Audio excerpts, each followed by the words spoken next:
Good morning guys. Tara magluluto tayo ng ating pananghalian. Para po ay magisa ng sibuyas at bawang.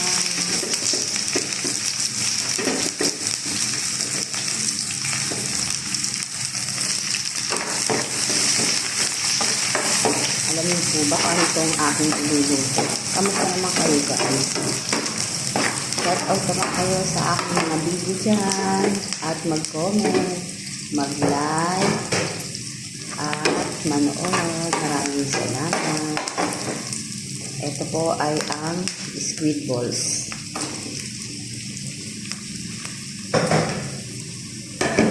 Yan natin ang masarap yung squid balls.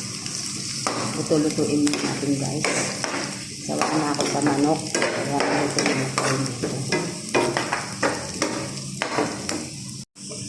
Ayan na guys, ito na to. Ilagay natin ang ating alokbating gulay.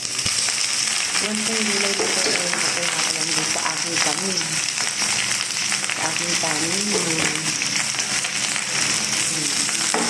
Konti lang po yan guys. Kasi konti lang yun po. Okay lang. Para lang makapitin lang sa ating gulay.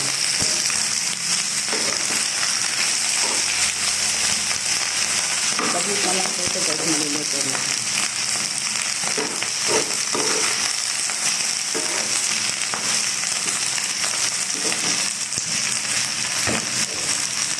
Ito, lagyan natin ng konting asin.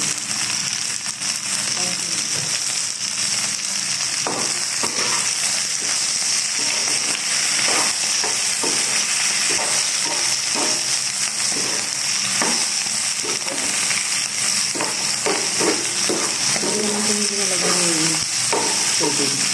Ang masarap sa kain. Ganito lang, parang salata. Wala kasi nalagyan ganito dito guys sa alokbate. Tanin ko lang po yan. Lagyan lang natin ito ng konsinila.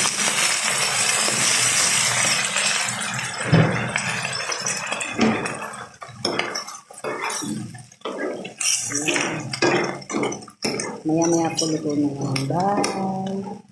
Thank you for watching. Please follow for more.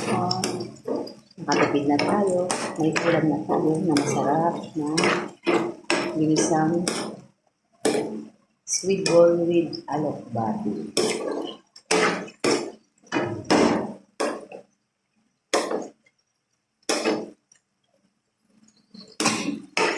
Ganyan lang guys, para paraan lang sa ating mga luto sa araw-araw para